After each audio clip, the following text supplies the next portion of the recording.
Bagong araw na naman, bagong adventure na naman tayo mga bes. Kung saan dadaling ko na naman kayo sa isa sa pinakamagandang tourist spot dito sa aming probinsya. Sa probinsya ng Tarlac. Kaya ano pa bang hinihintay ko? Dumating na siya sa buhay ko. Kaya ikaw, punta ka na rin dito. Baka nandito yung hinahanap mo. Nasakit sa ulo. Maaga pa lang pumunta na ako ng palengke para mamalengke ng aming papalengkein. Ano daw? At nang matapos na nga akong mamalengke, gumayak na kami papunta sa bayan ng San Clemente. Kung saan matatagpuan ng sikat na sikat at malaparaisong falls na tinatawag nilang Kanding. Sa aming paglalakbay ay nadaanan nga namin ng mga barangay tulad ng Bubon, na isang uri ng unggoy, at Baksay, Baklang Kalansay. Charot lang bes, charot lang. At dito ay nagpicture muna kami at sumayaw dito sa ginawa nilang I Love Baksay para meron nga naman kaming remembrance mga bes. At yun, natumbok na nga namin ang papunta dun sa may Kanding Falls. Pero bago ka makapasok kailangan mo muna magbayad ng environmental fees na nagkakahalaga ng 20 pesos bawat isang ulo. Dito ipababasa nila sa iyo ang panuntunan sa Kanding Ecotourism Park para maiwasan mong magmulta. Mahigpit na pinagbabawal dito ang magkalat ng mga plastik at basurang kaibigan. Charis. Dito namangha naman ako sa ganda ng puno na nasa gilid ng kalsada. Sayang nga lang at ang dami nakasulat na pangalan ng mga Jejemon na tao. Hay, ang tao nga naman. At sa bukas mga bese, narating na nga namin yung lugar kung saan kami magpapark. Nagulat din pala yung mga lalaki na to na nakatingin sa akin dahil sobrang gwapo ko daw. Charis. At yun, ito na pala yung buka na papasok dun sa Kanding River. At dito mga bes, binaba na nga namin yung aming mga gamit para ilagay dun sa nirentahan naming lamesa. Ang upuan at lamesang ito ay nagkakahalaga lamang ng $150 million. What? Charis lang bes, 100 pesos lang. At dito mga bes, syempre, kailangan kong i-prepare yung aming pagkain para meron kaming kakainin mamaya. Gumamit din pala ako ng technique na tinatawag nilang mekos-mekos para mas masarap yung iluluto kong pagkain. Hiniwa ko ng bahagya yung manok na ipiprito ko at nagdagdag ako ng more salt insan para mas masarap. Matapos nga mga bes, ay nilagay ko na siya sa plastic para itapon.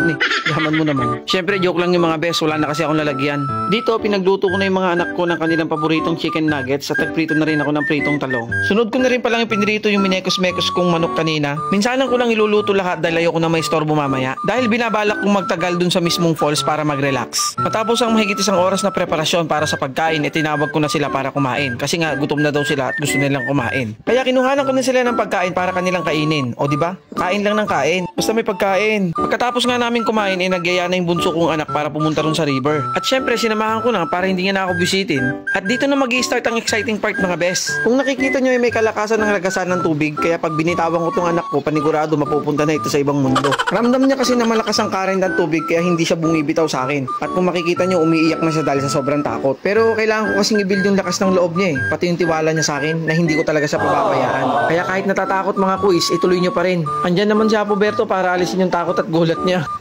At dito mga bese, nagsolo muna ako para mag-explore dito sa river. Dahil maya-maya ay pupunta na kami dun sa mismong falls. Kung bagay nag-warm up muna ako dahil malayo-layo daw yung lalakarin namin papunta dun sa mismong falls. At dito ay parang bata na akong maliit na nagtatampisaw sa tubig mga bes, na di alintahan ang problema ang kakaharapin sa kinabukasan. Oh, ang lalim. Ikaw ba yan? Francisco Balagtas? At syempre mga bes, hindi mo maiwasan ditong madulas. Point. Buti na nga lang at yung hita ko ang tumama mga bes, kasi kung yung itlog ko wala na, finish na.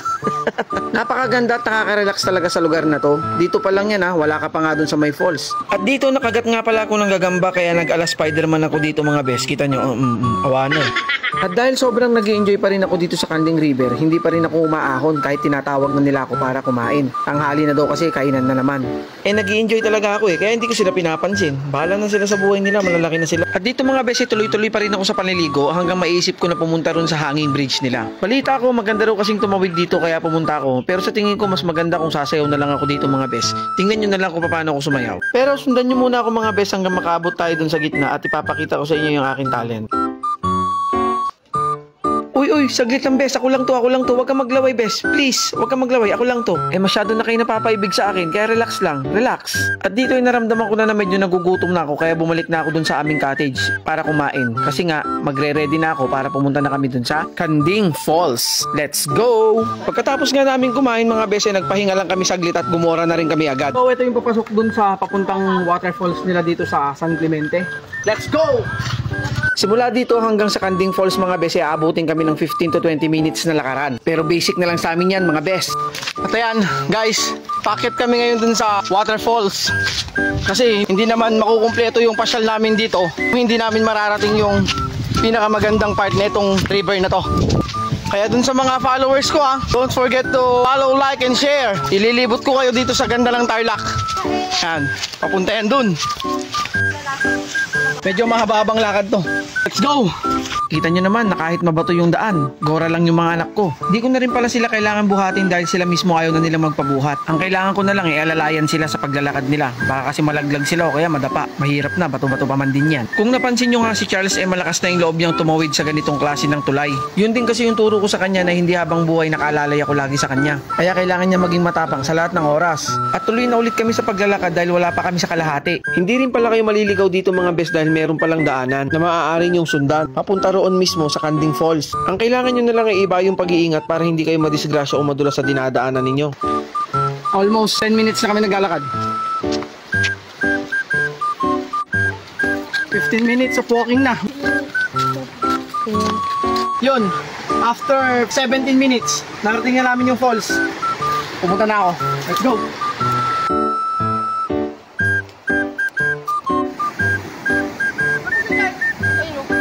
Narating na namin yung Kanding Falls. Sa banda ron, yung pinaka falls niya. Tara, puntahan pa natin. Let's go! At dito mga bese, wala na akong masabi. Hayaan ko na lang yung kapaligiran ng magkwento sa sarili niya. Basta ang masasabi ko lang sa mga gustong pumunta rito, hindi kayo magsisisi. Promise yan mga bes. Ayan. Narating na namin yung Kanding Falls.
Akitin natin to. Teka, akit tayo dito.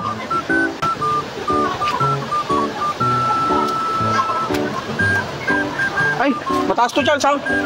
Kaya mo?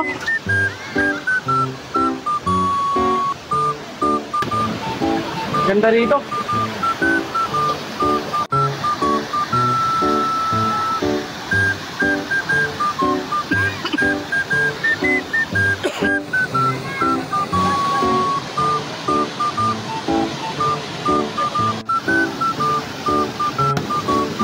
Ulit, Kanding Falls dito sa San Clemente.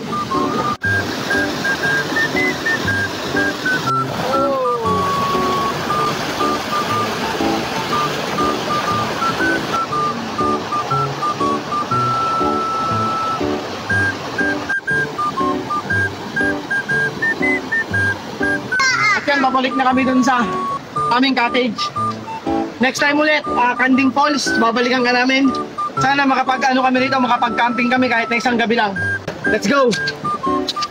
At dito mga bese, nagdesisyon na kami bumalik sa aming cottage. Hapon na rin kasi at medyo makulimlim na ang langit. Baka kasi biglang bumusang malakas na ulan at matrap kami dito. Kawawa naman yung dalawang anak ko. Pero sa totoo lang mga bese, sobrang saya ng araw na to. Hindi ko akalaing mapupuntahan namin ang ganitong klaseng kagandang lugar. Kusyasya mga bes, pagbalik namin dun sa aming cottage, ayusin na rin namin yung mga gamit namin. At didiretso na rin kaming uuwi. Nice experience to. Next time ulit sa next vlog, kita-kita tayo. Babush!